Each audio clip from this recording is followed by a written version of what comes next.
basically, we are a small startup, just having a seed stage and running towards the Series A. Started in Hungary, very quickly went international. Let me see. And this is going to be a story of what it means to go to Silicon Valley. There's a lot of misconceptions, and then of course there is a reality when you move there. You land at SFO first time, and you hit with all the realities, like all the stuff you have to do. What we do in Avatar is a company that helps other businesses to build a software security culture. So we empower security champions, developers that are specialized in security to help their teams and to make sure that the product is secure. We do this usually with a medium and upper medium enterprise type of customers. So our typical customer has anything between 200 to 2,000 software engineers. And honestly, we have all the team here in Hungary, except for me. I'm the US office. We founded a US company for that, which was a story in itself. We had early investment from Fast Ventures and one of our customers, Microsec. And then we got a follow-up investment from Speed Invest in Austria. And then 500 Startups joined as a co-investor. 500 Startups is the accelerator in the US. So that made us like a very nice bridge of coming from this region, making a huge leap, and then start operating in the US. A lot of people said that this might be a very early move. Why didn't we spend more time here in Europe and develop our markets, develop our customers? And we said, yes, that's true. We had a pretty nice run up here in Europe, but at the same time, we are selling to tech companies. We are selling to dynamically growing tech companies, and the most you can find is in Silicon Valley. So we just went there and tried our chance. So when I arrived there, after with a huge support from our investors, who, by the way, have an office there, so it's kind of a soft landing. That was actually very important, that I didn't just go there without any connections and so on. Speed Invest has an office there, and they were very operational, very much helping me to establish ourselves. Still, there were a lot of questions, and just questions like, I could use their office space, I could use their connections, I could use a lot of help from them, but still like basic questions are, how do you set up a company? Because companies are different. They can help with generalities, but there is always like specific questions. The other thing is, basic thing is like legal, accounting, all that stuff that I thought that might be a little bit smoother, but it wasn't. One example is that I might be a little bit maximalist in a kind of sense. I wanted to work with people I trusted, so I asked around for good accounting and legal support, and I didn't go for like the cheapest option. So our lawyer currently has something like $500 an hour of hourly rate, and this is something that it's reasonable. It's reasonable, but it was still something that, compared to our Hungarian operations so far, it was something that we pretty quickly started to burn money there, right? Just to set up the company.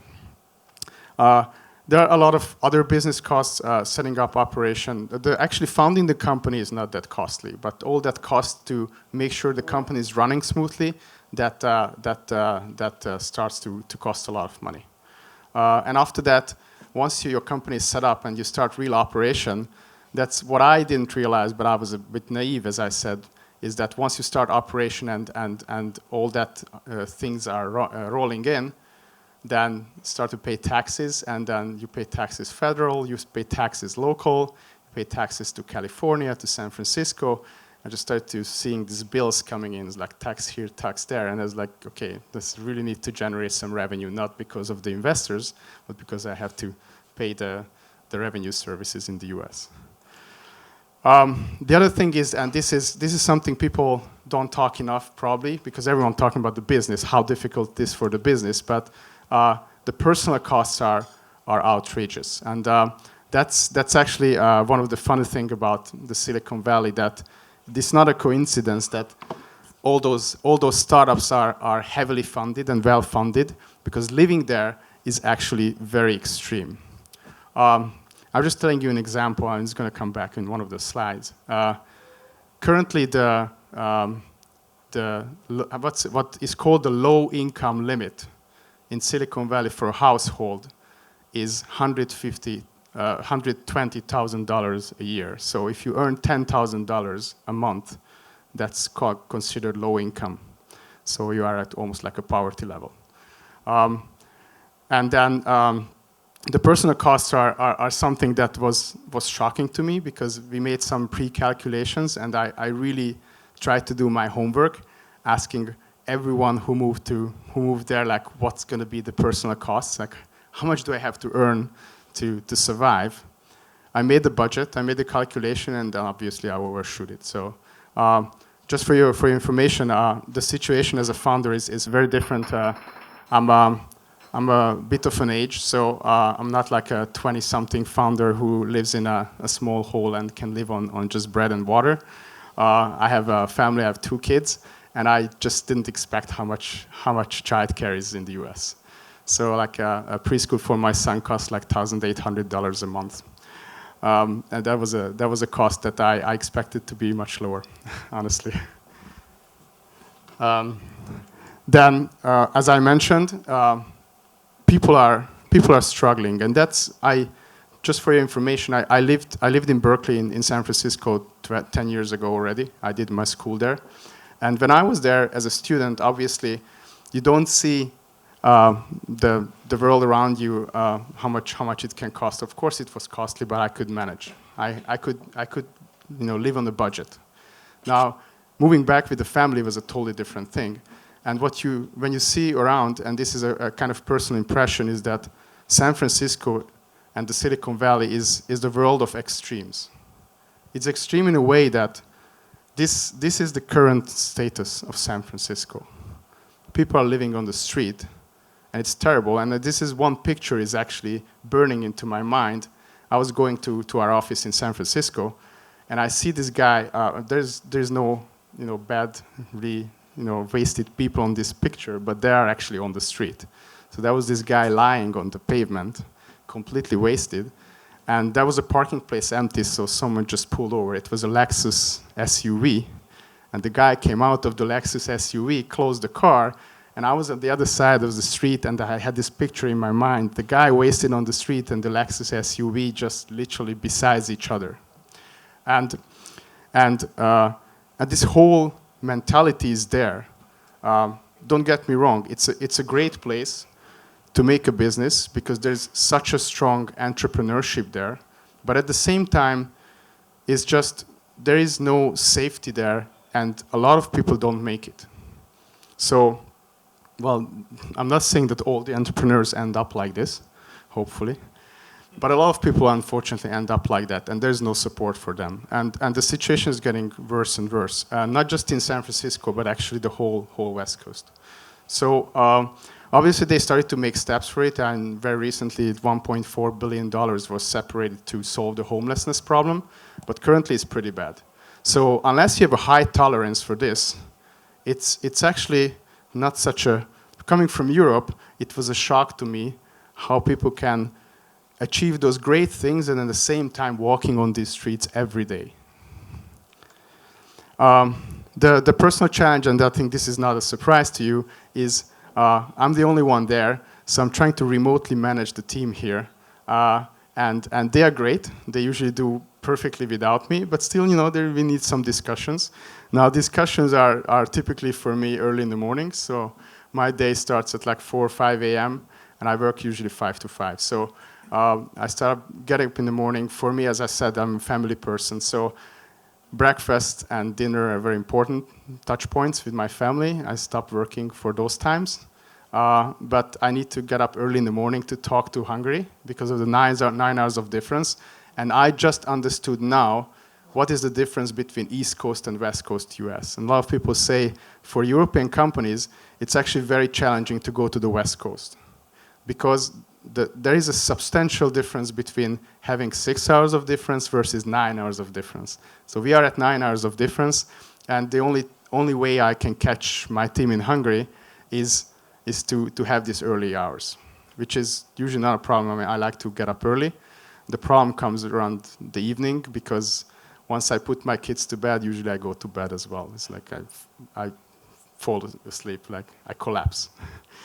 Now, another thing about Silicon Valley, and once you get there, you understand that it's a huge noise there. It's a good way kind of noise, and also bad kind of noise. It's basically every second person is an entrepreneur there. One example is the other day I was close to the office. I was standing at the bus station, and I started to talk to a guy. Americans are very chatty, so I started to talk to this guy, and within 1 minute I got a business card. He was selling some chocolate or something. I don't remember, but that's the way life is. You never know when the next sales opportunity comes. You never know when the next connection comes. And honestly, sometimes the most random connections can result in the best connections, best business.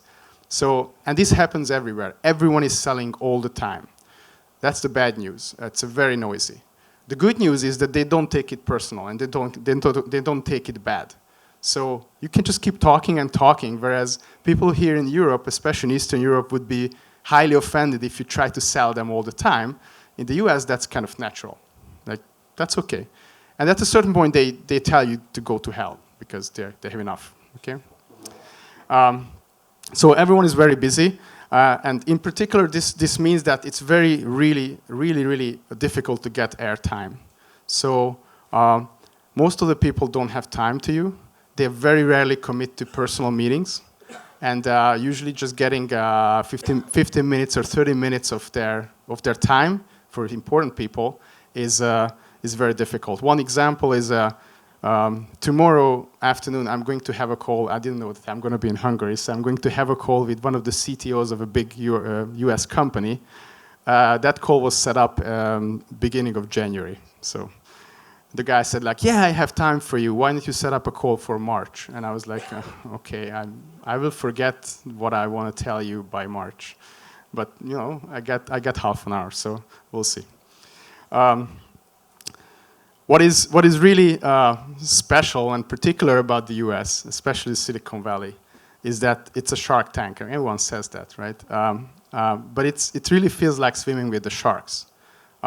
And I was very fortunate that when I was in school, I got the opportunity to be there for 3 years. I was at UC Berkeley, and I had the same feeling, is that literally everyone was so freaking smart there. And you have the same feeling for entrepreneurship, is that you walk around and everyone is trying to change the world. The last gyros guy is dreaming of a gyros empire that is going to change the world. Everyone, exclusively. They rarely think about something small, which is scary. So, and the other thing is that almost exclusively all Americans are born salesmen, or salespeople, sorry, saleswomen or men. By the age of 4, they are in front of their house selling lemonade, all of them. So when you walk with them, they are naturally, walking the talk. They are talking about selling, and they are selling all the time. So you really have to get your game together and because as I said, there's a lot of noise, and on top of that, most of them are very good at storytelling.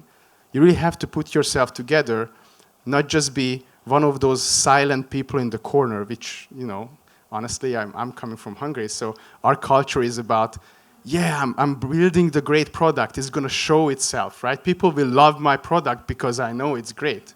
No, it's not. If you are sitting in the edge of the corner, no one's going to look at your product. So it's a shark tank, and everyone is very good at expressing themselves. So you have to step up your game. You have to start talking like them. And honestly, I'm not there. It's just I'm trying to talk and walk like them, but they did it for the last 20, 30 years, so I have a lot to learn. A little bit about fundraising and VCs in the US. I talked to many. I had the chance and the opportunity. I was lucky to meet very good VCs in the US. Everyone exclusively is looking for the winner, but not the winner like a little bit winner. Everyone is looking for the next Uber. And I literally heard the VC saying that if you are the Uber, I want to invest in you. If you are Lyft, I don't care. So they don't even care about a great business that's like number 2 on the market, that's one of the things that was shocking to me. You can have a unicorn, $1 billion business. If you are not the market leader, they most often don't care. The mentality is also different because here in Europe, more often we want to build sustainable businesses that make sense in themselves, that generate money. And there very often it's a lot of, like, there's a lot of money. Like funds are sometimes like 2 billion or 5 billion kind of funds. And because of that, their investment strategy is different. They invest in a lot of companies and they just watch them survive. And some survive, not a lot. So there's this saying that the desert around Las Vegas is full of dead bodies, and the hills around Silicon Valley is full of dead startups. So it happens, and they keep generating the dead startups. So back to this point, they are literally looking for a big business and the business, because they understand that if they have a big fund, only big wins, big companies are going to return their funds. And one more example here is that, because Leonard told me this is an experience that shocked me, and probably that was very surprising to you as well. I talked to one of the VCs, and he looked at our numbers, and he says, like, Mark, I mean, it sounds good, but your numbers are, I mean, not that impressive. I was like, yeah, we are at the beginning. We can tell that you, like, 2.5 or 3 times the revenue. So you are growing Absolutely. in a nice... So he actually said, he didn't even say nice. He said, like, it's not very impressive. So we are growing about 3 times a year, year over year. And I understand that we started, like low numbers, and we are at the beginning of the journey. We are still learning the market. So he looked at it as like, this is not very impressive. I said, so what would be impressive to you? He said, you know what? I had a startup who had $1 million in the first half year and $12 million in the next half a year. That I call impressive. I said, like, yeah, I understand. That I call impressive too. So there exist cases like that, but these are typically those companies who become Uber after that, and they are looking for that opportunity. So with all these difficulties and challenges and all the noise and the intensity that's there, the question is like, why is it really worth going there? So one of the things, and one of the biggest value, the asset to be there, in spite of all that cost and noise and everything, is that once you are there and once you really are able to integrate, the network there is extremely strong. And not only extremely strong, but people have this mentality of pay it forward. So actually, it's surprising because I just told you that people don't have a lot of time, but they are very willing to help. I give you one example. I had this company I've been chasing a lot, and eventually they said, no, we're not going to buy your product. And then the CTO gets back to me, the head of security, so gets back to me and says, I'm not going to buy your product, but let's sit down because there might be other ways I can help you. So maybe I can do introductions for you. Maybe I can do something else. I can give you hints about the market. So they're willing to help, and this is a good thing. This is the mentality of helping others, because you never know. Maybe the guy beside you is going to be the next Zuckerberg, so why not helping him, right? And this network, and those people who are living there, they live this network, they are actually very successful. A lot of fundraising at the beginning starts like that. One example is like, talk to the guy at Electronic Arts, and he said they were like super well-achieved executives at other companies, and their first fundraising was, I remember, maybe $5 or $8 million. They literally walked in, they told their stories, and they got the money. And I said, like, well, sounds like a fairy tale. And said, like, no, we were established people here in the Valley. VCs believe that we can pull it off. So the other thing is, because there's not too much time, you have to be really, really careful about no bullshitting. No big stories, no long stories of where I came from, when I was born, time were like this, and it has changed. No. And to the point that sometimes when you address people, both in sales and also to VCs, you go to the point it almost sounds rude. I mean, here in Europe, I found this, some of the emails were completely rude. Like, I did send emails that were literally 2 lines. Hi, my name is Mark. We do this. Are you interested? Thanks. And some people respond to this. If I start writing paragraphs of, this is my business and so on, they don't care. They don't have time, and they don't take it bad. This was surprising to me. Someone actually told me, like, please write me a 2-line email. And the other thing is why I wrote bullseye, because you have to hit it at the first sight. You don't have a lot of chance. So if you get the connection, if they like you, if they like the market and everything, they're going to talk to you, and not just VCs and customers and everything. You can't beat around the bushes. We do a lot of like gentle preparation kind of discussion. I did before. It totally doesn't work there. You have to be really direct and targeted, to the point of being rude, by the way.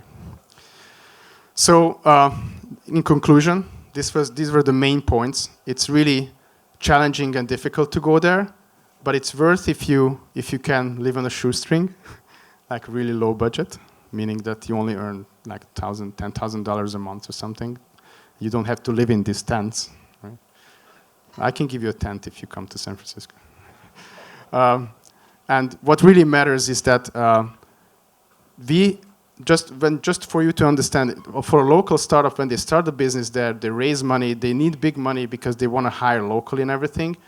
We, coming from Eastern Europe, we have a huge advantage, which is the fantastic talent here in Eastern Europe and in Europe in general, by the way. So a lot of VCs started to realize that startups here are super extremely capital efficient. We can pull off excellent things on a very low budget. Well, what they consider very low. I had one friend who just sold a company, and he said his burn rate was $500,000 per month. So, and that was still a viable business. And his revenue was just comparable, so not that much bigger than that. And that's a typical US startup. We can do way much more on a much smaller money. And this is what we did. My team is still here in Hungary, and they are fantastic. They are the best team I could ever imagine. And we need a lot of communication, a lot of back and forth. And we can manage to actually grow the European market and grow the US market from here, from Hungary. So it's much more efficient.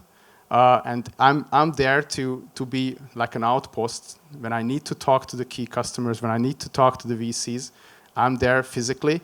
There's a lot of trust involved. So establishing the US company actually made sense because both the customers and the VCs consider you slightly different if you have a US company. And as I said, the team is everything. So that's the biggest strength, and this is something we have to utilize, and this is what I'm utilizing currently, that the great team is here, and I'm trying to be their voice in the US. So thanks a lot. Okay, thank you. So thank you. It was like the travel channel about the Silicon Valley, which is nice, but I would like to somehow translate it to your business, meaning that on one hand, so Martin said that there are no local technologies. When you started to build the platform, of course you could get in touch with customers mainly in Hungary. When you went to the Silicon Valley and you started to work with very nice advisors from Netflix, etc., and you had a lot of customer interactions in the Silicon Valley. Did that have any impact on the platform? You needed to change, so you need to somehow not localize the technology. Of course, that was one of the key learnings. Not only the advisors. So we had 2 advisors currently. One is the principal security person from Netflix. The other one is the director of security at Oracle. And both of them gave very good feedback, but mostly they kicked our ass to actually go and talk to customers more and try to sell even though we are not there yet. And honestly, we did that before, but and selling in Hungary and selling in Silicon Valley is completely different. And the feedback you get is also completely different. And that's the costly part. I mean, you have to be there. You have to find the opportunity sometimes to talk to those customers, and they will tell you. they will tell you that your product is crap and they can't utilize it, and you start losing customers because of that, but you learn a lot. And this is what we did. And some of the customers are coming back. So you have to be persistent. We have customers, they said a firm no like a year ago, and now we are kind of getting back to them. And they say, yeah, well, now it's a maybe. We know each other for now 4.5 years. So we met 2015 in September, where you had just a beta platform or kind of like that. And I can tell you that you personally, as being a CEO, you had a lot learned. I do remember when we were talking about what to do, which channels, how to do that, how to execute, how to go out. And what is now the situation that you know by heart the monthly cost, the burn rate, the recurring revenue you had in December, in November, 2019 revenue. You know exactly what you want to achieve in 2020. What's the current revenue and how many customers you need per month to reach that target number, which is not in every case happens in the case of Hungarian startups.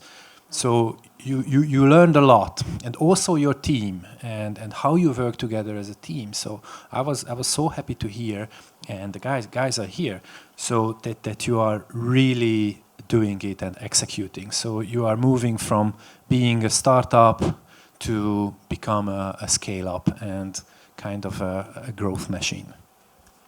Yes, that's true, and that's actually one of the biggest learning. That was the hardest part for me as a CEO, is that you have to start relentlessly measuring stuff, and you have to act relentlessly on that. So we started as a team of friends. You know, we had the product development and everything, and it was just not progressing. The sales wasn't progressing. The product wasn't progressing. So you have to take really strong measures, and you have to face yourself and your team in the mirror and say, you know, if some part of the company is not performing, you have to do something about it. So this was especially for sales.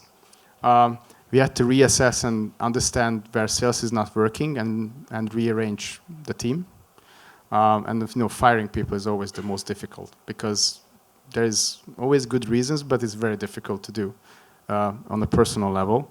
But it has to be done. And that's actually one of the big learnings, is that unfortunately you can't wait. I myself, and I heard a lot of other startups, tend to wait months, a lot. Whereas that's another mentality that differs there and here, is that US companies are very much more actionable sometimes. If they see a problem, they do it immediately. Like they don't wait for a salesperson to do bad sales for 6 months. They wait maybe 1 month or 2. It's not about bringing in new deals. It's about doing the activity, like being persistent. You do have the right attitude, and they act immediately. They don't wait. You have to be that. Give me the numbers. Weekly contacting the sales team is doing. I know you like that. Yeah. So you have to be very strict at measuring, and like a good number would be something like 100 contacts per week, so 20 contacts per day. That's pretty good. But you have to maintain that velocity, and that's the difficult part. Is like, of course, anyone can produce it once or twice and so on, but you have to have people who really take, like, their day doesn't end until they feel like they did whatever they wanted that day. So 15 to 20 contacts per day. You know, that's something which actually brings results after that. Because the more you try, of course, it's not like you shoot stupid emails like, hey, I haven't talked to you for a while. Do you have time to talk to me? No, you have to bring value in each and every contact. Like a new exercise, a white paper, a news, an event invitation, something. You have to bring something new, but it has to be relentlessly executing. And that was missing before. And now it's really good with the right people. So. I love to hear that. So he was a technical guy just 2 years ago. Okay, we have one question. So could you please put it up there? Was it worth to move there? You said yes. What's your biggest achievement since moving there? as a last question. So was it worth moving there? I think that for the US market, definitely. Specifically to San Francisco, it's still under evaluation, so I'm not sure. It's extremely costly. What we are considering right now, and to be very honest, is like, is it possible to run a successful operation without actually living in San Francisco? Because it's outrageous. And the answer might be that it's possible, maybe, but there's a lot of traveling. And then the biggest achievement since moving there is actually, I think it takes a lot of grunt work, but I already see contacts and the network starts to kind of work. So it took a lot of time, and it's not like I moved there and then immediately started to have deals. But the first deal took just a few months, and the next deal took like several months, like six months to close. Now we have 3 or 4 customers. I say 3 or 4 because we're about to sign one more contract. Just in the US, yeah. not like overall. And the biggest achievement is that I see now I started to move the network. So I know which people I can trust. I know that if I ask them, they actually reach out and then write an email to the head of security at Uber. I'm just saying something. But I see now how I can work the network. And the biggest achievement is I know these champions now. I managed to find them. Good. Very quick last question, which will be an offline question from Short. Actually, I wanted to ask what percentage of your revenue is coming from the US, but you might answer it already. So, but if you can share that, that would be nice. Yeah, so far the percentage of the revenue is really small, like less than 5%. Yeah, but otherwise the revenue is 99% international, so non-Hungarian. Yeah, so it's our biggest revenue coming from the DACH region and UK. But for you to understand why it's small, because it's a land and expand business. So we usually start with anything between 5 to 20K as an initial revenue, which we push up between 50 to 100K, and then as a next step we expand to 150, 150 beyond. And with the US we are not there yet. So we have the first steps already, hopefully going beyond the hundreds. Yeah. So Mark, thank you very much for this travel show into the Silicon Valley. Of course, good luck and hope to see the next unicorn.